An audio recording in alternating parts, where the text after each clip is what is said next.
Dobar dan, dragi sedmaci.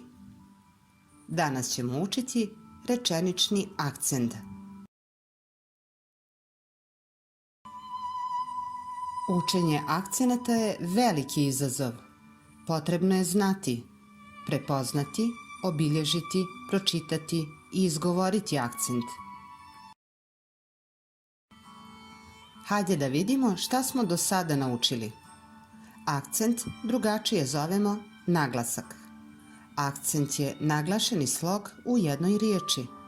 Razlikujemo 4 akcenta: kratkosilazni, kratkouzlazni, dugosilazni i dugouzlazni. Šta smo do sada naučili? Akcent uzlazni i silazni, dugi i kratki. Pogledajte kako se oni obilježavaju. Akcent ne može biti na posljednjem slogu. Jednosložne riječi mogu imati samo silazne akcente. Kod višesložnih riječi na prvom slogu može stajati jedan od 4 akcenta. Na unutarnjem slogu višesložnih riječi mogu stajati samo uzlazni akcenti. Rečenični akcent. Pojedine riječi u rečenici možemo izgovoriti posebno, odnosno naglašeno u odnosu na druge riječi ako želimo nešto istaći. Smisao rečenice zavisi od posebnog isticanja pojedinih riječi. U jednoj gramatici našli smo interesantan primjer za vas. Jedna šaljiva pjesma za djecu ima sljedeći stih: Medo, medi, meda, neda. Pokušajte u svojim sveskama napisati što više rečenica u kojima će red riječi u tom stihu biti drukčiji, a zatim usporedite rješenja s nekim ovdje navedenim primjerima. Medo, medi, meda, neda.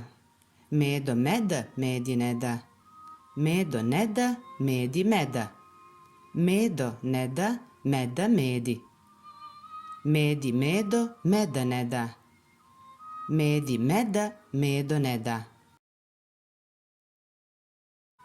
Možda je moguće načiniti još neku kombinaciju, pa pokušajte. Broj tih kombinacija raste ukoliko želimo prenijeti posebnu informaciju. Tako imamo sljedeće primjere. Medo, medi, meda, neda.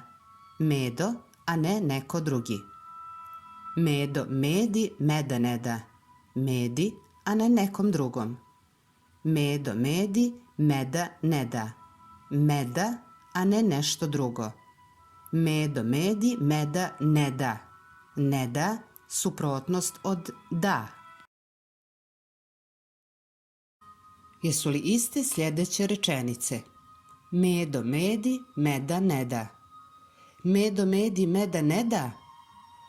Medo, medi, meda, neda. Iako u svim rečenicama naglašavamo istu riječ, ipak se razlikuju. U izjavnoj rečenici to samo konstatiramo, u upitnoj se čudimo, a u uzvičnoj to posebno ističemo.